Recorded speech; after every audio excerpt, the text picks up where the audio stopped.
Hello friends, this is SJ. एक बार फिर आप सब लोगों का स्वागत करता हूँ आपके इसी channel the easy path way of learning in digital media, जहां पर आज हम बात करने वाले हैं कार्बन एंड इट्स कंपाउंड्स की। देखो, मेटल्स एंड नॉन मेटल्स को हमने पूरा कंप्लीट कर लिया और मैंने आपको बोला था कि मेटल्स एंड नॉन मेटल्स के कंप्लीट होने के बाद हम कार्बन एंड इट्स कंपाउंड्स को स्टार्ट करेंगे। मेटल्स एंड नॉन मेटल्स के अंदर हमने टोटल मतलब पहले पार्ट में हमने थ्योरी देख ली और उसके बाद हमने क्या कर लिया, उसको चार पार्ट्स में उसके एमसीक्यूज देख लिए और इंपॉर्टेंट एमसीक्यूज हमने देख लिए। कुछ नोट पॉइंट्स मैंने आप तक भिजवाए हैं उस पीपीटी के अंदर, उस पीडीएफ के अंदर जो हमने टेलीग्राम के ऊपर आपको प्रोवाइड किया। तो गाइस, उतना पढ़ लोगे ना आप तो मैं 100% कह सकता हूँ कि उसमें से ही आपका क्वेश्चन बनेगा। जो कोई भी क्वेश्चन बनेगा उस चैप्टर से उसी में से बनेगा, उससे बाहर नहीं जाएगा। और अगर कुछ छूटा भी होगा तो हम जब इसके प्रीवियस ईयर क्वेश्चन सॉल्व करेंगे तब वो सारी चीजें जो है वो निकल के आ जाएंगी, क्योंकि हम इस वक्त जो एमसीक्यू सॉल्व करें वो डायरेक्ट सॉल्व करें मतलब मैं आपको क्वेश्चन बता रहा हूँ, उसका आंसर बता रहा हूँ, क्वेश्चन बता रहा हूँ, उसका आंसर बता रहा हूँ। लेकिन जब हम प्रीवियस ईयर सॉल्व करेंगे ना, उस वक्त हम क्या करेंगे, फुल डिस्क्रिप्शन करेंगे। एक एक जो ऑप्शन रहता है उसका फुल डिस्क्रिप्शन हम देखेंगे, ताकि हमसे कोई क्वेश्चन एग्जाम में ना छूटे। ठीक है, तो यार एग्जाम इस बार हमें क्रैक करना है, मिलना है हमें आईएनएस चुल्का के ऊपर, है ना? तो बिल्कुल मिलना है। तो चलिए विदाउट वेस्टिंग टाइम हम शुरू करते हैं। लेकिन अगर आप हमारे चैनल के ऊपर हैं तो फटाफट से चैनल को सब्सक्राइब कर देना, साथ ही में अपने दोस्तों के साथ चैनल को शेयर करो, अपने इन वीडियोस को अपने दोस्तों के साथ शेयर करो, ताकि ये वीडियोस देख के आपके दोस्त भी अच्छे से क्वालिफाई कर सके अपनी एग्जाम। ठीक है, तो चलिए स्टार्ट करते हैं। ये वन शॉट वीडियो होने वाला है जिसके अंदर हम पूरी थ्योरी देखेंगे इस चैप्टर की। थोड़ा सा लेंदी वीडियो होगा लेकिन आपको पूरा देख लेना है, अच्छे से समझ लेना है। ठीक है, तो ये लाइक शेयर सब्सक्राइब तो वाला पार्ट ही अलग है ना। नेक्स्ट देखते हैं हम लोग, चलो स्टार्ट कर देते हैं कार्बन एंड इट्स कंपाउंड की तरफ, जिसमें हम आज क्या देखने वाले हैं, व्हाई व्हाट वी स्टडी, क्या हम पढ़ने वाले। तो सबसे पहले हम पढ़ेंगे कार्बन एंड कंपाउंड के बारे में, ऑब्वियसली चैप्टर का नाम है। नेक्स्ट हम देखेंगे बॉन्डिंग, किस तरीके से बॉन्डिंग होती है। कार्बन के एलिमेंट्स जब फॉर्म होते हैं तो उसके अंदर जो बॉन्डिंग होती है वो किस तरीके से होती है, वो चीज हम देखेंगे, डिटेल में देखेंगे। उसके बाद सिग्निफिकेंस हम देखेंगे, उसके बाद हम प्रॉपर्टीज देखेंगे और लास्ट में हम देखेंगे कि इसके इंपॉर्टेंट एमसीक्यूज, है ना। तो everything is made up of carbon. देखो, कार्बन से हर चीज बनती है। कैसे बनती है, देखो, आप किसी को भी जला दो, आप खुद को भी जला दोगे ना तो आप काले काले पड़ जाओगे, है ना। तो क्यों? क्योंकि आपके अंदर भी कार्बन है। हर चीज जो है वो कार्बन से ही बनी है, इसीलिए उसको जलाने के बाद ब्लैक कलर निकल आता है ना। किसी भी चीज को, आप किसी कागज को भी जला दोगे तो वो काला कलर का हो जाएगा, क्योंकि उसके अंदर कार्बन है, कार्बन प्रेजेंट है। Due to the presence of carbon, है ना। तो हर चीज में क्या होता है, कार्बन होता है। तो बेसिक अंडरस्टैंडिंग हम देखते हैं कि चैप्टर को स्टार्ट करने से पहले आपको क्या क्या पता होना चाहिए। कुछ चीजें हैं जो हमें पता होनी चाहिए, जो हमारे एग्जाम में भी आ सकती है, तो हमें पता होनी चाहिए। तो पहला पॉइंट हम देखते हैं कि अर्थ क्रस्ट के अंदर 0.02% कार्बन है, बट वो किस फॉर्म में है, मिनरल्स के फॉर्म में। मतलब जो कार्बोनेट्स के फॉर्म में होता है, हाइड्रोजन कार्बोनेट्स के फॉर्म में होता है, कोल या फिर पेट्रोलियम के फॉर्म में होता है। फिर उसमें से हम क्या करते हैं, जो भी कार्बन है उसको एक्सट्रैक्ट कर सकते हैं। जैसे हमने देखा था कि जो एल्यूमिनियम है वो प्योर फॉर्म में नहीं होता, वो किस फॉर्म में होता है, बॉक्साइड के फॉर्म में होता है। पिछले चैप्टर में हमने देखा था, अगर आपने नहीं देखा तो बॉक्साइड में से हम एक्सट्रैक्शन करता है एल्यूमिनियम का। उसी तरीके से जो कार्बन है वो प्योर फॉर्म में नहीं होता है, वो मिनरल्स के फॉर्म में होता है। तो उसके अंदर मिनरल्स कौन से होते हैं, कार्बोनेट्स होते हैं, हाइड्रोजन कार्बोनेट्स होते हैं, कोल और पेट्रोलियम के फॉर्म में होता है। एंड एटमॉस्फेयर है 0.03 कार्बन डाइऑक्साइड। कार्बन डाइऑक्साइड का जो मेजर है वो कितना है, 0.03% है। ठीक है, जो परसेंटेज है कार्बन डाइऑक्साइड का वो 0.03% है। नेक्स्ट देखते हैं हम लोग, ionic compounds have high melting and boiling points. ये तो हमने पिछले चैप्टर में भी देखा। आयनिक कंपाउंड्स क्या है, हमने ये भी देखा। आयनिक कंपाउंड्स कब फॉर्म होते हैं, जब जब कैटायन और एनायन का फॉर्मेशन होता है।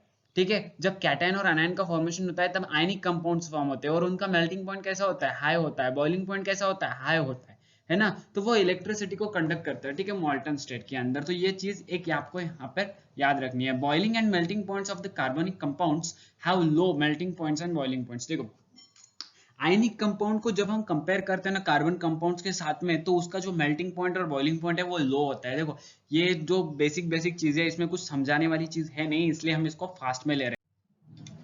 Bonding in carbon the covalent bond, सबसे पहले हम ये देखेंगे bonding in carbon the covalent bond. अब हमें पता है कि कोई भी मतलब कार्बन है, वो कार्बन के अंदर कौन सा बॉन्ड होता है, कोवेलेंट बॉन्ड होता है। कोवेलेंट बॉन्ड का मतलब क्या है, म्यूचुअल शेयरिंग। कोवेलेंट बॉन्ड का मतलब क्या है? Mutual sharing of electrons. जब इलेक्ट्रॉन्स की म्यूचुअल शेयरिंग होती है तब क्या होता है? Covalent bond. हम उसे कोवेलेंट बॉन्ड बोलते हैं। अब ये किस तरीके से फॉर्म होता है इस चीज को हम देखते हैं। अब इस चीज को देखने के लिए हमें सबसे पहले इलेक्ट्रॉनिक कॉन्फ़िगरेशन करना आना चाहिए। इलेक्ट्रॉनिक कॉन्फ़िगरेशन कैसे करते हैं हमें पता होना चाहिए। तो सबसे पहले हम देखते हैं कि कार्बन का एटॉमिक नंबर क्या है। तो कार्बन का एटॉमिक नंबर है 6। कार्बन का एटॉमिक नंबर क्या है? 6। तो चलिए हम क्या करते हैं, इसके इलेक्ट्रॉनिक कॉन्फ़िगरेशन करते हैं। क्या करता है? इलेक्ट्रॉनिक कॉन्फ़िगरेशन करते हैं। तो ये हो गया कार्बन। ये क्या है? कार्बन का न्यूक्लियस है। क्या है? न्यूक्लियस ऑफ द कार्बन है ना। तो इसके अंदर हमने कार्बन को रख दिया, कार्बन को हमने रख दिया। अब इसकी पहली शेल हम ड्रॉ करते हैं। ये इसकी पहली शेल हो गई, ठीक है, शेल 1। और इसकी दूसरी शेल ऑर्बिट अभी हम इसको बोलते हैं। इस शेल को हम क्या बोलते हैं? ऑर्बिट भी बोलते हैं, ठीक है ना। तो ये उसकी दूसरी ऑर्बिट हो गई या फिर दूसरी शेल हो गई, ठीक है ना। तो हम सबको पता है कि सबसे पहली जो निकट की शेल है, न्यूक्लियस के निकट की जो शेल है, जो ऑर्बिट है निकट की, सबसे पास वाली जो ऑर्बिट है न्यूक्लियस के, उसकी टेंडेंसी कितनी होती है? कितनी टेंडेंसी होती है उसकी? 2 इलेक्ट्रॉन्स की उसकी टेंडेंसी होती है ना। और जो दूसरी वाली होती है उसकी कितनी होती है? 8। उसकी कितनी होती है? 8। तो इसके टेंडेंसी अगर 2 है तो हमें इसके अंदर 2 इलेक्ट्रॉन्स को रखना होगा। तो हमने इसको 2 इलेक्ट्रॉन्स रख दिए। कार्बन के पास टोटल इलेक्ट्रॉन्स कितने? 6। क्यों 6 क्यों है? क्योंकि number of electrons is equal to the number of atomic number, sorry, the number of electrons present in the carbon is always equal to the atomic number of the carbon। ये हर element के साथ होता है। हर element के अंदर उतने ही electrons होते हैं जितना कि उसका एटॉमिक नंबर है ना। तो ये यूनिवर्सल है। तो ये चीज आपको पता होनी चाहिए, है ना। तो इसीलिए हमने क्या कर दिया, पहली ऑर्बिट के अंदर 2 इलेक्ट्रॉन्स को हमने प्लेस कर दिया। अब कार्बन के पास बचे कितने इलेक्ट्रॉन्स? 4 इलेक्ट्रॉन्स बचे। 4 और ये 2, 6। तो 6 टोटल इलेक्ट्रॉन्स है, जिसमें से हमने 2 इलेक्ट्रॉन्स पहली ऑर्बिट में रख दिया। तो दूसरी ऑर्बिट में हमें कितने रखने पड़ेंगे? 4 बचे हुए 4, क्योंकि इसकी टेंडेंसी कितनी है? इसकी टेंडेंसी है 8 की। दूसरी जो ऑर्बिट होती है, जो आफ्टर 2 दूसरी जो ऑर्बिट होती है उसकी 8 की टेंडेंसी है। उसकी टेंडेंसी कितनी होती है? 8 की टेंडेंसी होती है। तो बचे हुए 4 इलेक्ट्रॉन्स को हमने यहाँ पे प्लेस कर दिया। ये पहला हो गया, ये दूसरा हो गया, ये तीसरा और ये लास्ट 4th। टोटल इलेक्ट्रॉन्स को हमने, कार्बन के जितने भी टोटल इलेक्ट्रॉन्स है, 6 इलेक्ट्रॉन्स कार्बन के अंदर है, 6 के 6 इलेक्ट्रॉन्स हमने प्लेस कर दिए। ये हो गया इसका इलेक्ट्रॉनिक कॉन्फ़िगरेशन, है ना। 2 6 2 6, ये क्या हो गया? सॉरी, 2 4 2 4, ये क्या हो गया? इसका इलेक्ट्रॉनिक कॉन्फ़िगरेशन हो गया, ठीक है। तो ये हमने उसके ऑर्बिट्स के अंदर हमने इलेक्ट्रॉन्स को प्लेस कर दिया। अब बात करते हैं कि इसके अंदर कोवेलेंट बॉन्डिंग कैसे, ये कोवेलेंट बॉन्ड को फॉर्म क्यों करता है। अब कोई भी इलेक्ट्रॉन है, कोई भी एलिमेंट है, वो अपने आप को स्टेबल करने की कोशिश करता है। जैसे हम लोग हैं, हम लोग आज पढ़ाई कर रहे हैं। क्यों पढ़ रहे हैं? क्योंकि हम लोगों को पता है कि अगर हम पढ़ाई करेंगे तो हम अपनी लाइफ में सक्सेस होंगे। तो हमें अपने लाइफ में सक्सेस होने के लिए, सक्सेस होना मतलब क्या है? हम अपनी लाइफ में स्टेबल होना चाहते हैं। हम अपनी लाइफ में स्टेबल होना चाहते हैं, हम सक्सेस होना चाहते हैं, तो उसके लिए हम पढ़ रहे हैं, है ना। तो उसी तरीके से हर एलिमेंट अपने आप में स्टेबल बनना चाहता है। और एलिमेंट स्टेबल तब होता है जब उसकी आउटर मोस्ट शेल कंप्लीट होती है। उसकी आउटर मोस्ट शेल जब कंप्लीट होती है, मतलब उसके आउटर मोस्ट शेल की जितनी टेंडेंसी है, अगर ये 16 की टेंडेंसी है तो उसके आउटर मोस्ट शेल के अंदर 16 इलेक्ट्रॉन्स होने चाहिए। उसकी आउटर मोस्ट शेल की टेंडेंसी अगर 8 है तो वो 8 के 8 इलेक्ट्रॉन्स उसके अंदर प्रेजेंट होने चाहिए। तो जब उसकी आउटर मोस्ट शेल कंप्लीट होती है, उस वक्त वो एलिमेंट क्या होता है?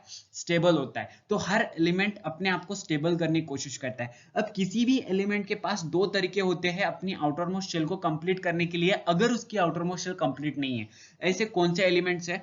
सवाल उठता है कि ऐसे कौन से एलिमेंट्स है जिनकी आउटर मोस्ट शेल कंप्लीट होती है। तो गाइस, ऐसे इलेक्ट्रॉन्स जिनकी आउटर मोस्ट शेल कंप्लीट होती है वो होते हैं नोबल गैसेस। नोबल गैसेस की आउटर मोस्ट शेल कंप्लीट होती है, इसीलिए वो केमिकल रिएक्शंस के अंदर पार्टिसिपेशन नहीं करते। ये हमने पिछले चैप्टर में देखा था जब हमने उसके एमसीक्यूज सॉल्व किए थे, ठीक है। तो इसके अंदर हम देखते हैं कि ये अब इसके पास रास्ते क्या है अपनी आउटर मोस्ट शेल को कंप्लीट करने के लिए। इसके पास रास्ते क्या है? तो गाइज, इसके पास है 2 रास्ते। पहला रास्ता, इसके पास जो ये 4 इलेक्ट्रॉन्स है, ये 4 इलेक्ट्रॉन्स जो ब्लैक कलर से हमें दिख रहे हैं, वो ब्लैक कलर वाले इलेक्ट्रॉन्स चारों के चारों, एक तो ये डोनेट कर दे। अगर इसने ये 4 इलेक्ट्रॉन्स डोनेट कर दिए तो इसकी आउटर मोस्ट शेल कौन सी बन जाएगी? ये वाली बन जाएगी, है ना। इसकी आउटर मोस्ट शेल ये वाली बन जाएंगी। तो इसके आउटर मोस्ट शेल ये ऑलरेडी कंप्लीट है, इसके अंदर 2 इलेक्ट्रॉन्स की इसकी टेंडेंसी और 2 इलेक्ट्रॉन्स इसके पास प्रेजेंट है। तो ये शेल तो कंप्लीट है, तो इसकी आउटर मोस्ट शेल ये वाली बन जाएगी। तो ये अपने आप में स्टेबल बन जाएगा, ये अपने आप में स्टेबल बन जाएगा।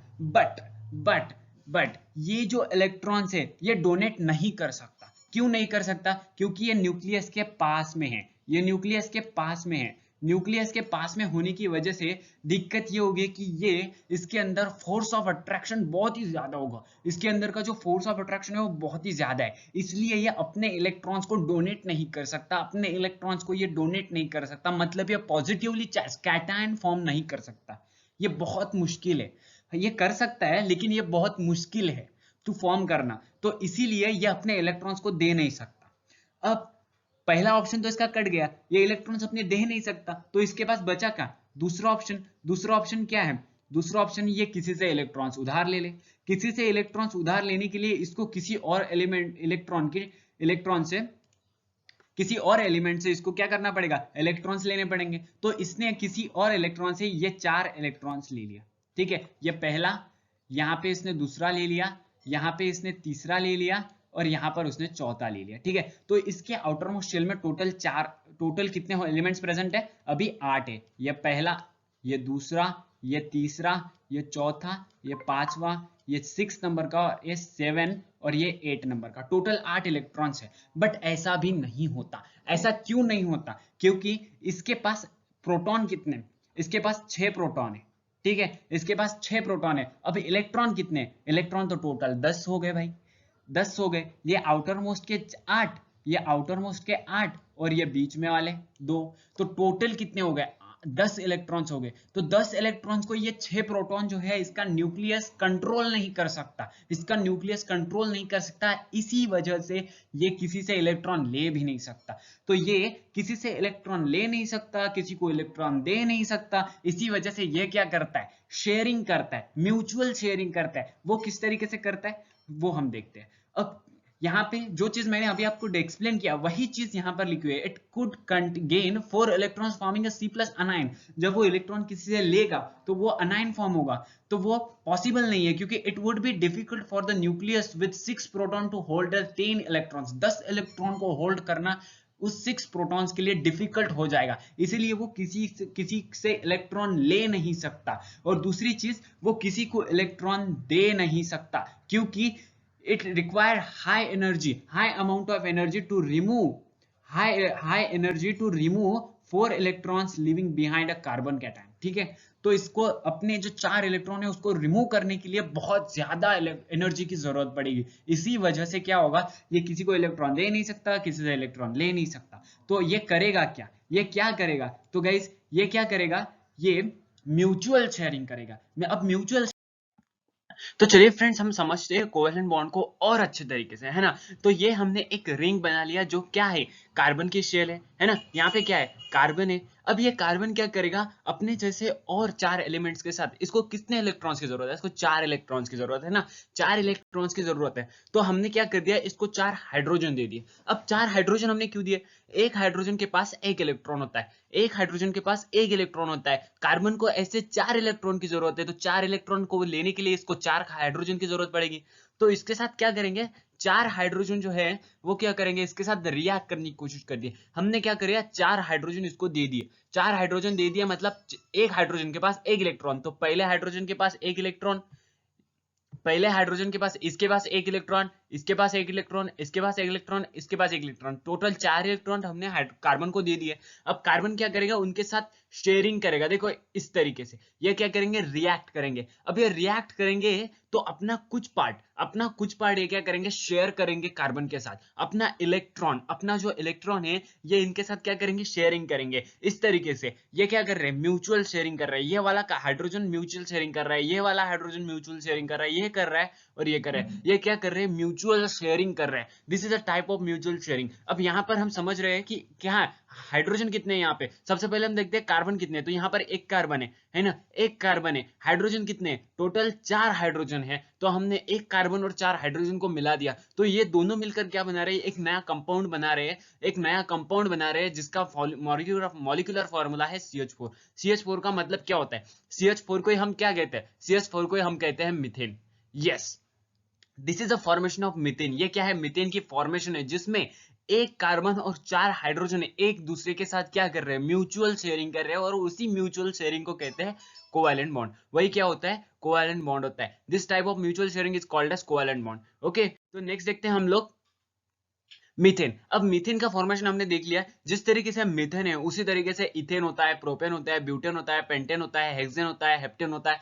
तो बहुत सारे एलिमेंट्स, मतलब इन सबको क्या बोलते हैं, इनको बोलते हैं सैचुरेटेड हाइड्रोकार्बन्स। इसको क्या बोलते हैं, सैचुरेटेड हाइड्रोकार्बन्स। अब ये हाइड्रोकार्बन्स का मतलब क्या है, हाइड्रोकार्बन्स मतलब हाइड्रोजन और कार्बन दोनों मिलके एक नया कंपाउंड बना रहे हैं, इसलिए इनको क्या बोलते हैं, हाइड्रोकार्बन। अब सैचुरेटेड का मतलब क्या है, अब सैचुरेटेड जितना जैसा वर्ड आ जाता है उसके साथ एक और वर्ड आ जाता है अनसैचुरेटेड।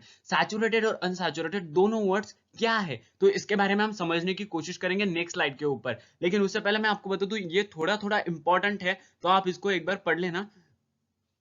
स्ट्रक्चर कैसे करना है वो समझते हैं। देखो, हमने इथेन को उठा लिया, ठीक है, इथेन का हम स्ट्रक्चर बनाएंगे। जो साइड में स्ट्रक्चर दिख रहा है ना, कार्बन कार्बन और उसके आजू बाजू में हाइड्रोजन दिख रहा है, तो ये स्ट्रक्चर बनाना कैसे है, ये स्ट्रक्चर बहुत ही ईजी है। देखो, हम लोगों को पढ़ना क्या है, मीथेन का फॉर्मूला पढ़ना है, इथेन का फॉर्मूला पढ़ना है, प्रोपेन का फॉर्मूला पढ़ना है, मतलब हमें फॉर्मूला पढ़ना है, हमें स्ट्रक्चर नहीं पढ़ना। स्ट्रक्चर हमें खुद बनाना आना चाहिए, है ना, तो स्ट्रक्चर हम खुद बनाएंगे। देखो, इथेन को हमने पकड़ लिया एज एग्जांपल, हम इथेन का स्ट्रक्चर बनाएंगे यहाँ पे। अब इथेन का फॉर्मूला क्या है, C2H6 इथेन का फॉर्मूला है। अब C2 यानी कि दोन कार्बन है, दोन कार्बन है, C2 का मतलब क्या होगा, दोन कार्बन है। H6 का मतलब क्या है कि 6 हाइड्रोजन है ना, दो कार्बन है, 6 हाइड्रोजन है। अब ये दो कार्बन क्या करेंगे, हम सबसे पहले क्या करना है, इन दो कार्बन को एक दूसरे से अटैच कर देना है, इन दोनों को एक दूसरे से अटैच कर देना है। अब हमें सबको पता है कि एक कार्बन की वैलेंसी कितनी होती है, 4, तो वो अपने आसपास 4 बॉन्ड क्रिएट करेगा। एक कार्बन अपने आसपास 4 बॉन्ड क्रिएट करेगा, तो ये पहला वाला जो कार्बन है,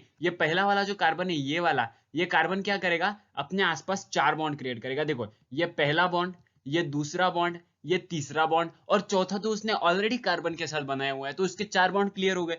सेम हम दूसरे कार्बन के साथ भी बनाएंगे, तो दूसरे कार्बन ने भी 4 बॉन्ड बना लिए, पहला, ये दूसरा, तीसरा और चौथा जो ऑलरेडी बन चुका है कार्बन के साथ। तो इस तरीके से ये फॉर्मेशन बन गया। अब जो खाली चीज है, मतलब ये बॉन्ड तो खाली है ना, इसके पास तो कोई मतलब दूसरा एलिमेंट लगा नहीं है, तो इसलिए हम क्या कर देंगे, उन खाली जगहों पे हाइड्रोजन लगा देंगे। पहला हाइड्रोजन, दूसरा हाइड्रोजन, तीसरा हाइड्रोजन, चौथा, पांचवा और 6 नंबर का हाइड्रोजन मिल गया। 2 कार्बन और 6 हाइड्रोजन, 2 कार्बन और 6 हाइड्रोजन। इसी तरीके से हम प्रोपेन का स्ट्रक्चर बना सकते हैं, ब्यूटेन का स्ट्रक्चर बना सकते हैं, पेंटेन का स्ट्रक्चर बना सकते हैं। तो ये बहुत ही सिंपल सी चीज थी, ठीक है।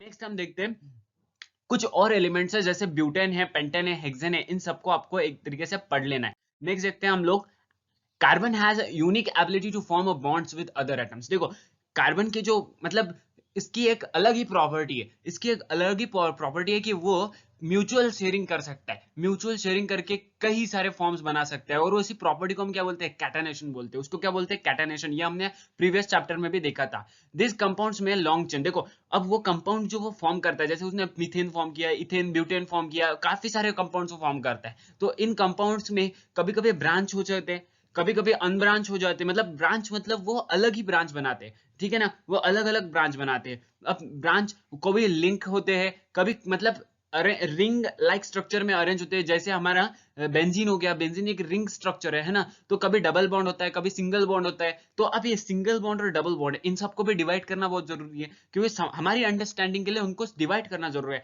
तो इसीलिए हम क्या करते हैं, उसको दो तरीके में डिवाइड करते हैं, एक होता है सैचुरेटेड कंपाउंड और दूसरा है अनसैचुरेटेड कंपाउंड। अब सैचुरेटेड कंपाउंड का मतलब क्या है, तो सैचुरेटेड कंपाउंड का मतलब है कि वो कंपाउंड जिनके अंदर क्या है, सिंगल बॉन्ड है। सैचुरेटेड कंपाउंड का मतलब वो है कि जिनके अंदर सिंगल बॉन्ड है। अब तक हमने जितने भी हाइड्रोकार्बन्स देखे, जो हमने प्रीवियस हाइड्रोकार्बन्स देखे, वो सारे के सारे हाइड्रोकार्बन्स क्या है, सैचुरेटेड है। क्यों, क्योंकि उनके अंदर क्या है, सिंगल बॉन्ड है। सिमिलरली अनसैचुरेटेड हाइड्रोकार्बन्स में क्या होता है, अनसैचुरेटेड कंपाउंड्स के अंदर क्या होता है, डबल या फिर ट्रिपल बॉन्ड होता है, डबल या फिर ट्रिपल बॉन्ड होता है। यहाँ पे मीथेन, मीथेन हमने प्रीवियस देखा कि मीथेन कैसे फॉर्म होता है, मीथेन का फॉर्मेशन वो किस तरीके से कोवेलेंट बॉन्डिंग करता है हाइड्रोजन के साथ कार्बन, तो वो हमने देख लिया। तो सेम जो मीथेन है, वो मीथेन क्या है, सैचुरेटेड है। देखो, वो सिंगल बॉन्ड फॉर्म कर रहा है, कार्बन और हाइड्रोजन के बीच में सिंगल बॉन्ड है। लेकिन जब हम बात करते हैं बेंजीन की, जब हम बात करते हैं बेंजीन की, तो बेंजीन के अंदर कार्बन कार्बन जो है वो डबल बॉन्ड फॉर्म करता है, carbon carbon double bond form करता है, और वो एक साइक्लिक स्ट्रक्चर में होता है, वो एक साइक्लिक स्ट्रक्चर में होता है। इसी बेंजीन को एक और तरीके से लिखा जाता है, इस तरीके से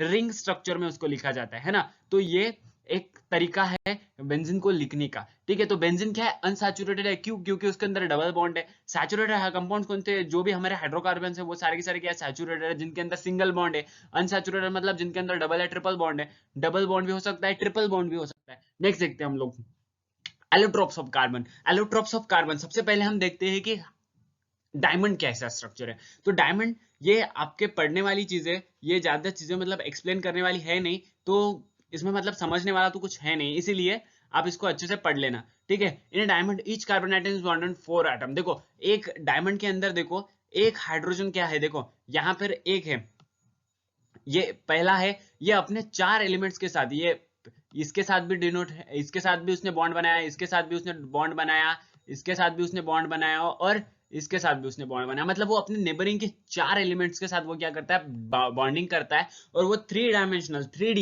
3D वो व्यू बनाता है। तो उसी वजह से ग्राफाइट मतलब डायमंड का स्ट्रक्चर कैसे बन जाता है, 3 डायमेंशनल स्ट्रक्चर बन जाता है, क्योंकि वो अपने आसपास के 4 एलिमेंट्स के साथ क्या करता है, बॉन्डिंग फॉर्म करता है, ठीक है। तो नेक्स्ट देखते हैं हम लोग, diamond is the hardest substance. Diamond hardest substance है और इसीलिए उसको किसी भी ग्लास को कट करने के लिए उसका यूज किया जाता है। Diamond can be synthesized by subjecting pure carbon to very high pressure and temperature. This synthetic diamonds are small but are otherwise indistinguishable from natural diamonds, ठीक है। तो ये सारी चीजें, ये क्या है, डायमंड की प्रॉपर्टीज है सारी की सारी की, वो हार्डेस्ट है, ठीक है, कि उसको सिंथेसाइज किया जाता है प्योर कार्बन से, उसको सिंथेसाइज किया जाता है जब उसके ऊपर high pressure and temperature apply किया जाता है, तो उस वक्त वो क्या करता है, डायमंड का फॉर्मेशन होता है, ठीक है। तो इस तरीके से डायमंड है। उसके बाद नेक्स्ट हम देखते हैं कि ग्राफाइट। देखो ग्राफाइट के अंदर क्या होता है कि ग्राफाइट के अंदर नंबर ऑफ लेयर्स होते हैं, नंबर ऑफ लेयर्स एक दूसरे के ऊपर अरेंज किए होते हैं। जैसे आप लोग यहाँ पर देख पा रहे हैं, ये पहली लेयर है,